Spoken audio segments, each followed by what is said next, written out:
Now, let us now discuss another two important methods for the large length measurements. We are continuing with the large length measurements. Alright, so we are continuing with this only here. We are coming to this method. This is the parallax method, but very important method it is. It is a parallax method. What happens in the parallax method? In parallax method, I have here taken it into the two parts. One is distance, to find the distance of a planet, this figure, and this is to find the distance of a nearby star. To find the distance of a nearby star. Look, parallax method can be used to determine in the determination of the two things. One is in case of the determination of the distance of a planet from the Earth, let us say, and second is distance of a nearby star. Let us first take this. It's a very simple method in NCERT. You can refer to NCERT. You can see it's there given very clearly. Distance of a planet. This is the planet. This is the Earth, surface of the Earth. We choose 2 points on the surface of the Earth at the distance b. Alright, here at the distance b. Obviously, these 2 points should be a bit, you can say, far away from each other because the curvature is shown. It means they are quite far from each other. First, this planet is focused with the help of a telescope from the point A. Alright, and then it is again focused from the point B, and the angle theta is determined. Here, this is the line along which the planet is seen. Here, from the point B, this is the line along which the point P, planet P is seen, and the angle theta is determined. And after using the formula, very well known formula, you all know, according to the trigonometry, the formula is theta is equal to L by R. We consider this as the, you can say, arc length. So theta is equal to B by S. S is the distance of the planet, and from where S can be determined, B divided by theta. You all know that B can be determined very easily, and theta is also determined by placing the telescope. Okay, and this theta is always taken in radian. This way we can determine the distance of the planet. For to study this, I can refer to NCERT. It is given in NCERT in the same way. But addition to this, I am adding one more thing, which is also sometimes asked. That is distance of a nearby star. N is a nearby star. There are so many stars in the sky. Right? They have the different type of the intensities and all. With the help of the spectroscope, those can be determined. The intensity can be determined. Right? So, first here we point a particular star, nearby star N, and this is the Earth, which is revolving around the Sun. We all know. This is the Sun. Around the Sun, it is revolving. From the position E1 here, this is the position E1 here, when the Earth is here, the telescope is focused at the nearby star, whose distance is to be measured, and then it is completely taken vertical to a far off star, which is completely vertical. F1 is a far off star, which is completely vertical. And this angle theta 1 is determined. I hope you understood what I have said. I said from the position here of the Earth E1, the distance of the nearby star is focused. Alright, it is focused. We have to find out this distance. It is focused, and then we focus the far off star, which is completely vertical, and the angle between these two positions is determined. That can be determined by means of the telescope itself. Alright, next, after 6 months, when this the Earth will be coming to this position. Look, Earth is coming to the position E2. So Earth is coming to the position E2. When? After 6 months. At that time, again, we shall do the same process. We shall repeat the same process. That is, we shall again focus in and again the far up star. And the angle theta 2 is determined. But that is a long time process, you can say, because after 6 months the second observation will be taken. I hope you got it.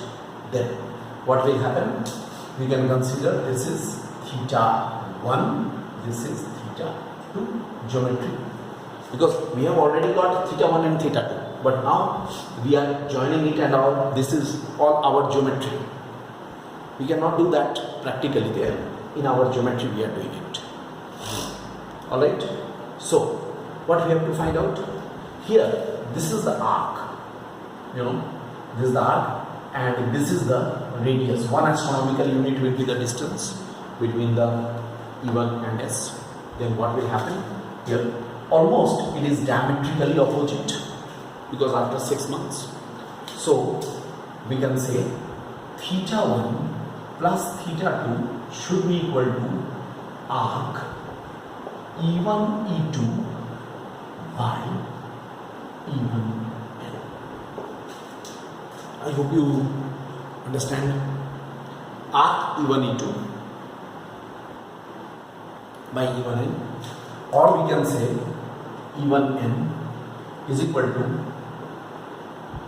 arc E1 E2 divided by theta 1 plus theta 2.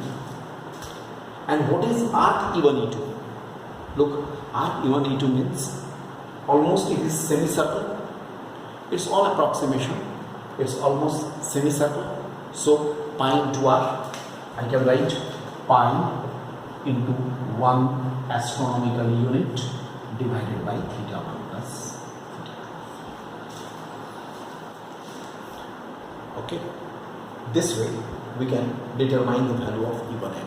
Obviously, it will be an approximate value, but technically, now let us come to the technical point. Technically, there is a big problem. Suppose after 6 months we are taking this value. This I am taking the value, means when after 6 months it is coming almost diametrically opposite side. After 6 months, we are not sure that we shall be able to see in the sky if there are the clouds in the sky, right? So that is a technical problem. Otherwise, it's a method. It's the method to determine the distance of a nearby star with the help of the parallax method. One is for find the distance of the planet, another distance of the nearby star. All right. Now we shall discuss the Kepler's method. We shall discuss now. Now we are coming to the Kepler's method. Look, Kepler, Johannes Kepler, J. Kepler, J. I write here. J. Kepler was a famous physicist who has given few important, you can say, theories in gravitation. His one of the very important law is, according to Kepler, around the sun in the solar system, planets revolve around the sun. The planets, different planets. One planet is P1, another planet is P2, shown in the figure. Orbital radii are R1 and R2 respectively. This is the sun, first planet, second planet, revolving in we are considering circular orbit.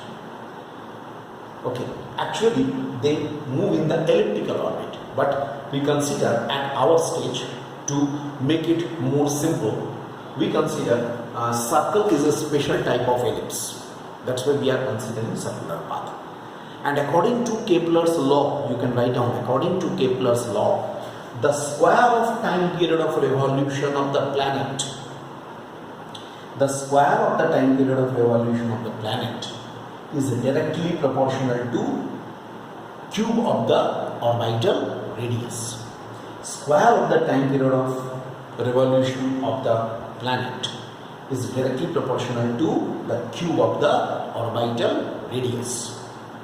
Okay, so what we can write for P1, we can write P1 square is directly proportional to R1 cube, and for P2 we can write P2 square is directly proportional to R2 cube.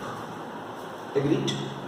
Then we can write here T1 square by T2 square is equal to R1 by R2 whole cube, because constant of proportionality will be coming, those will be cancelled.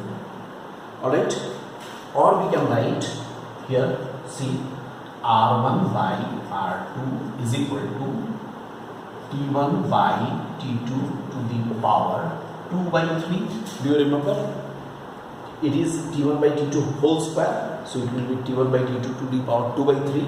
And now see what I mean to say. Either you will I want to find out R1 or R2, distance of either planet.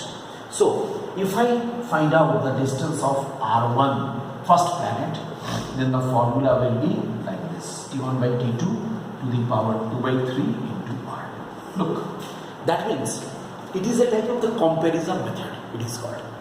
If I want to find out the value of R1, then T1, T2 and R2 must be known. If I want to find out R2, then T1, T2 and R1 must be known. So here, by knowing the values of this right hand side things, we can determine the distance of any planet, but it is by the comparison method. Alright. So I think these few methods for the large length measurements are sufficient. For the large length measurements. Fine.